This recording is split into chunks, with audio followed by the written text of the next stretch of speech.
Kailan lang na-surprise ang lahat sa pag-uwi ni Chris Lawrence sa Pilipinas na alam nga ng mga fans na more than 1 month siya sa US dahil sa kanyang series of shows.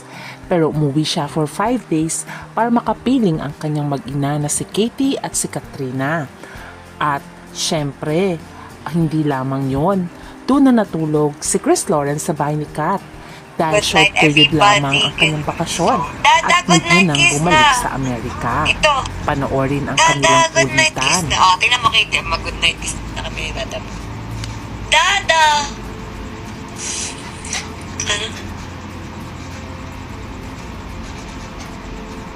Ha, kiss sa lips. Ay, ang lupit. Sleeping na. Papakiss na. At syempre, bago umalis si Chris Lawrence, ay pinag-shopping niya muna si Katrina at si Katie ng kanilang mga kailangan sa bahay, especially mga damit ni Kat. Kaya naman nakakalungkot dahil umalis na muli si Mr. B at hinatid nga ni Kat at ni Katie. At eto nga ang sabi ni Kat, parang ayaw niya pang paalisin. Ating alamin.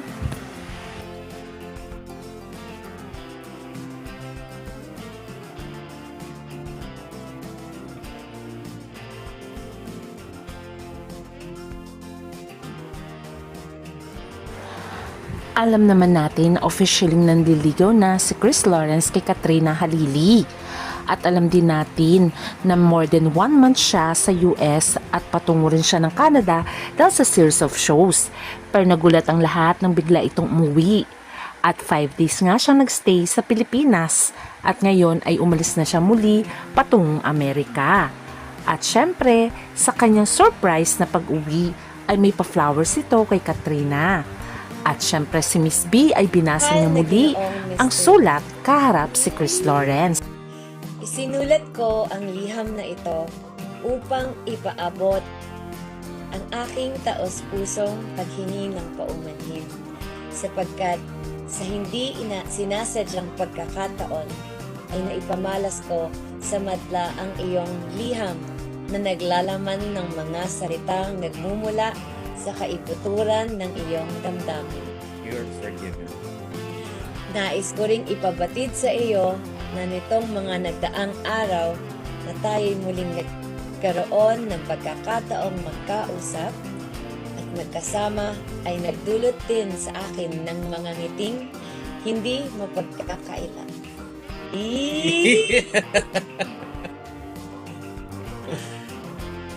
Ang iyong kabutihan, malasakit, at ang iyong walang sawang pag-aaruga sa ating pinakamamahal na si Katie ay lubos kong tinahahalagahan. Ooh, Di mo na gets? what you mean? Hahalagahan. Grabe yun, no? Sour cream! It's pretty sour. Ang iyong mga salita ay nakarating hindi lamang sa aking pandinig, kundi maging sa pinakatagong sulok ng aking kalooban.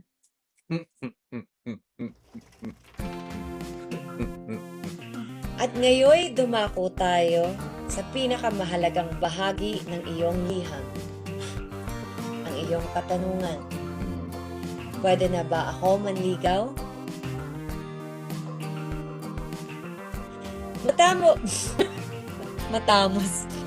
Matapos ang masusing pagnilay-nilay, pakikipagtagisan ng isip sa aking sarili.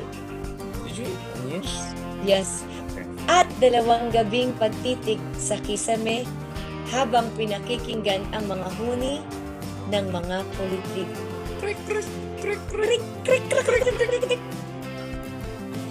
Ang aking kasagutan ay, oo, ikaw ay aking pinahihintulutang manuyo ng aking damdamin. Lubos na gumagalang, Miss B. Binibini. Miss me. Diba guys, mas maganda ata nung ako nagbasa. Of course. No, I like mine. Sige, go. Basahin mo na. It We're gonna be here for an hour. Ano? Maria, Nararamdaman. Ibarra. Sa short vacation nga ni Chris Lawrence ay doon na natulog ito sa bahay ni Kat, katabi si Katie. Dahil sabi nga ni Kat, marami silang inaasikaso at mahirap nga daw gisingin si Chris kung ito'y natutulog pa sa condo unit nito. Kaya minabuti na nga ni Chris na matulog sa bahay ni Kat, katabi si Katie Love. At syempre dahil sa pa-flowers ni Mr. B sa isang restaurant ay nahihiya pa nga si Kat dahil nga bit-bit-bit-bit niya ang flowers na bigay ni KL sa kanya para tuloy silang teenagers. At dahil short period of time lamang itong si Chris Lawrence sa Pilipinas, nagbabalik na itong muli sa Amerika, ay ginawa na nila ang kissing challenge kung saan sila din ay nagulat dahil nagdampi nga ang kanilang mga labi na ikinatuwa nga ni Chris at talagang napayakap pa nga ito kay Kat sa sobrang kilig at tuwa niya.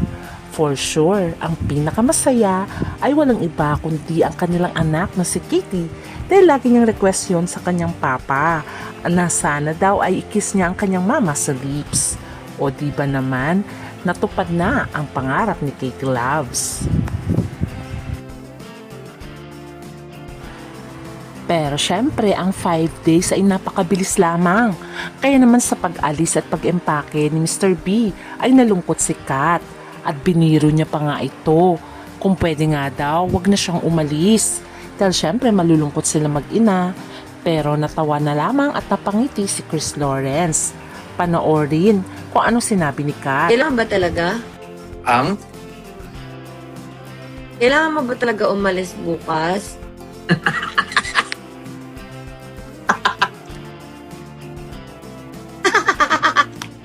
I do. But I'll be back soon. I do. I do. I